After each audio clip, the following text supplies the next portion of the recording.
televidentes, muy buenas noches y bienvenidos Tras las Huellas del Dinero, un programa en el cual pretendemos seguir en la pista al presupuesto del gobierno federal, que de una u otra manera sale del bolsillo de nosotros los contribuyentes, quienes tenemos todo el derecho a que el gobierno gaste con toda honestidad y con toda eficacia.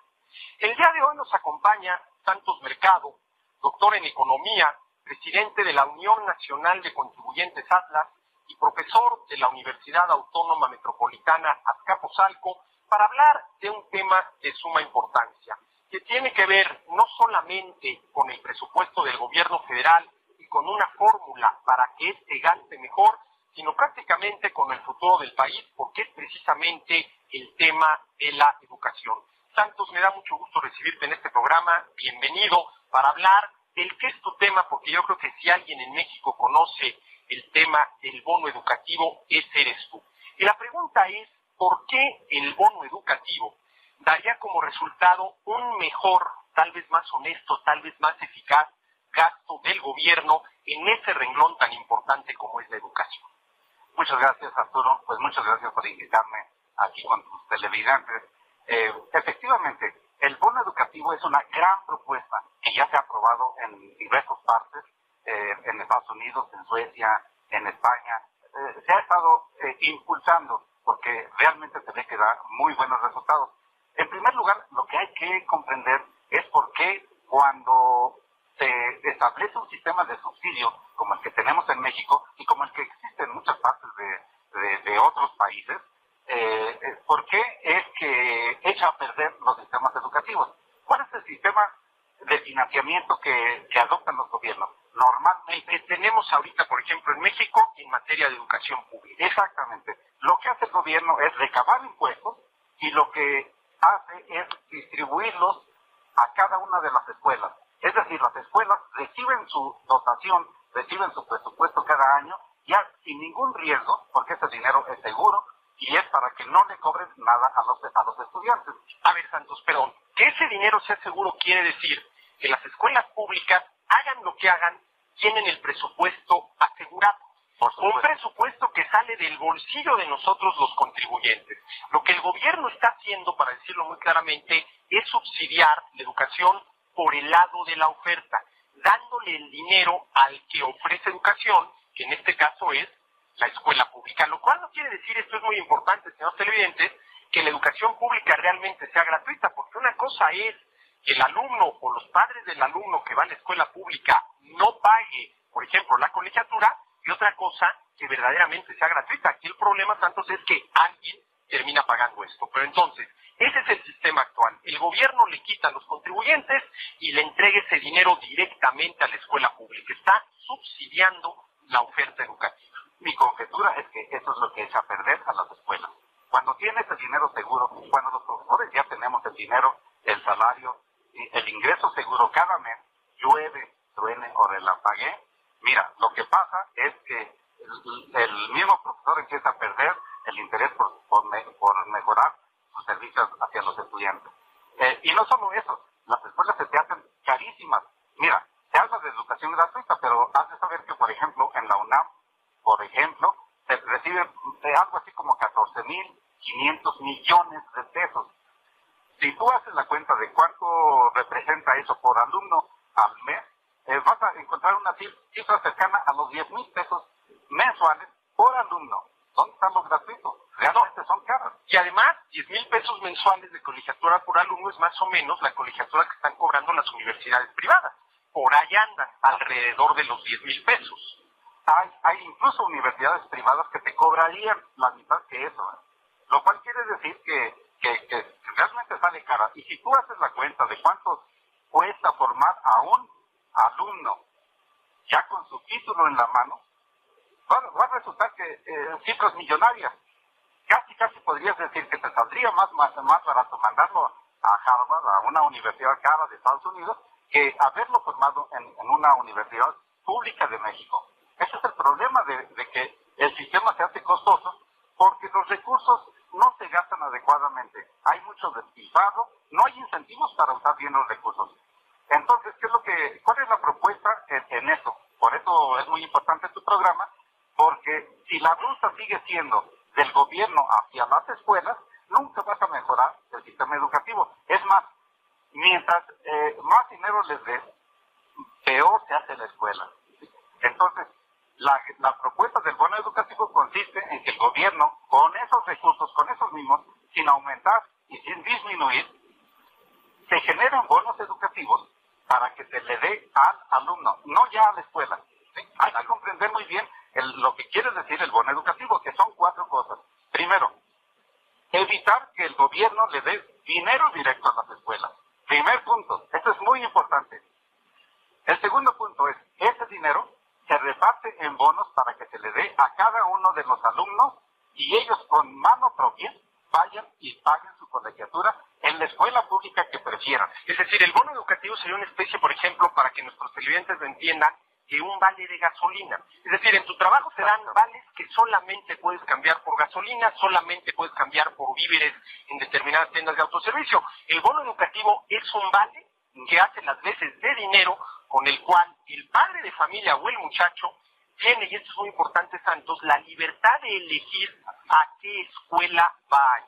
Le estás, en vez de dándole el dinero a la escuela pública, se lo estás dando directamente al alumno. Y hay una cosa muy importante, porque tal vez más de un televidente ya se está cuestionando.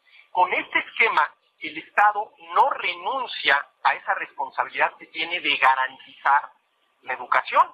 No renuncia. Simple y sencillamente estamos canalizando los recursos de una manera, creo yo, más transparente y mucho más eficaz. Ese sería el segundo punto. No solo no renuncia, sino cumple adecuadamente su función, porque la idea es ayudar al estudiante, no a la burocracia que dice que va a educar. Sí. Entonces, de esta manera, estás transformando al estudiante en un juez que está calificando a la escuela si le está dando un buen servicio. Pero además, es importante que el alumno tenga el poder de cambiarse de escuela y ve que no recibe el servicio adecuado.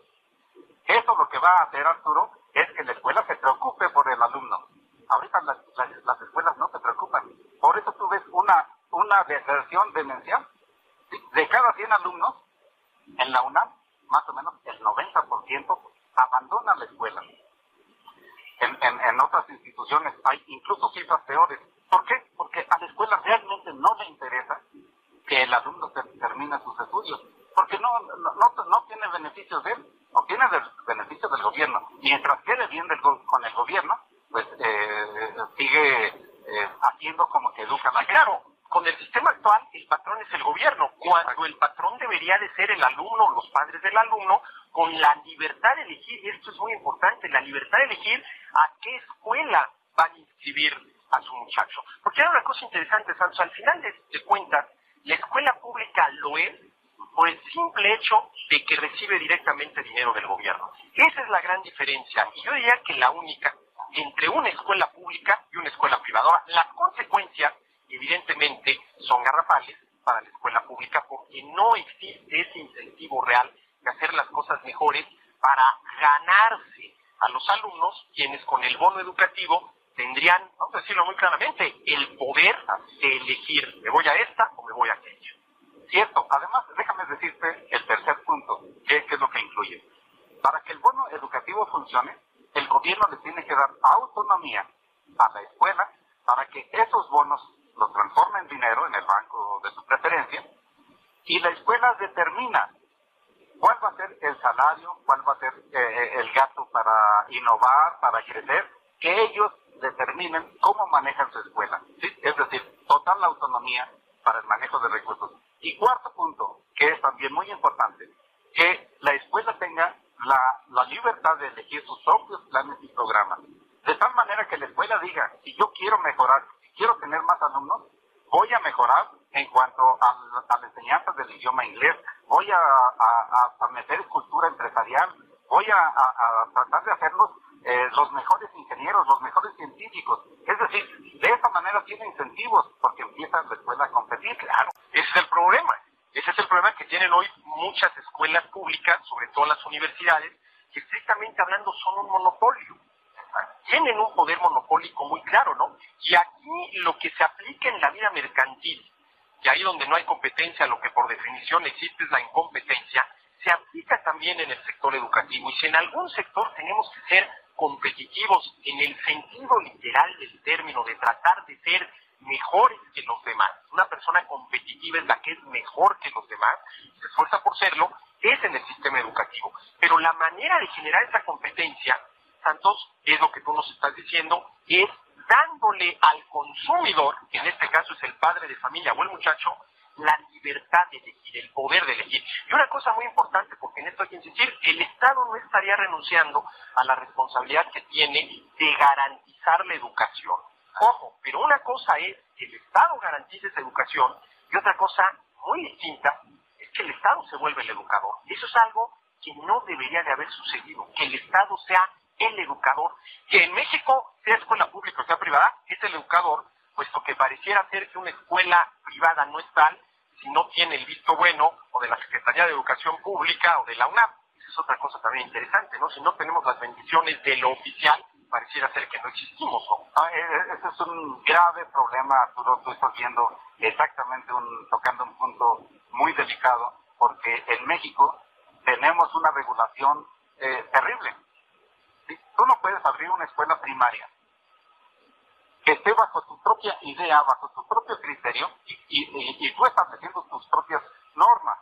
No, tienes que cumplir las normas y tienes que enseñar los planes de gobierno, lo cual quiere decir que en realidad en México no tienes escuelas privadas. ¿Por qué? Porque todas las escuelas están bajo control del Estado. Todas las escuelas están bajo la subordinación del monopolio estatal y tienes que enseñar lo que dice el gobierno. Bueno, por lo menos necesitas presentarle tus planes de estudio al gobierno para que el gobierno, ¿sí?, los palomee. Y si no los palomea, pues vas para atrás. Y entonces ahí la pregunta, Sánchez, ¿dónde queda la libertad de educación? Porque estábamos hablando, a raíz del bono educativo, de la libertad del alumno, del padre del alumno, para elegir la escuela.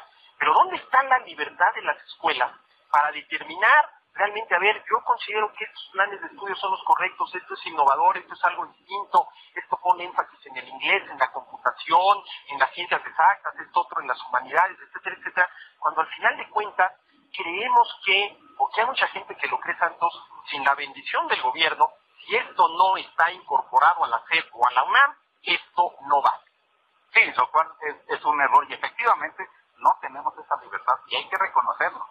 Y si no se tiene la libertad para elegir, tampoco se tiene la libertad para competir, porque tú puedes ver en cualquier universidad, tratas de hacer un cambio y tienes que pasar por un proceso larguísimo hasta que es aprobado por las grandes autoridades, y cuando ya fue aprobado, pues las circunstancias ya cambiaron. Y a lo mejor ya hay que modificarlo y adecuarlo. Hay que volver a modificarlo y entonces el tiempo siempre se come. ¿Qué quiere decir? Que siempre vamos rezagados. Oye, Santos, y perdón, hablando de que el tiempo siempre nos come, aquí ya nos comió el tiempo, pero yo nada más quisiera ver, sin duda alguna que sustituir el subsidio a la oferta por el subsidio a la demanda podría dar como resultado, si se hace bien, un gasto del gobierno más honesto, más eficaz, que es precisamente lo que los contribuyentes debemos de exigir de entrada. Pero el problema es que sigue siendo redistribución del ingreso. El gobierno está quitando a alguien para darle a alguien más.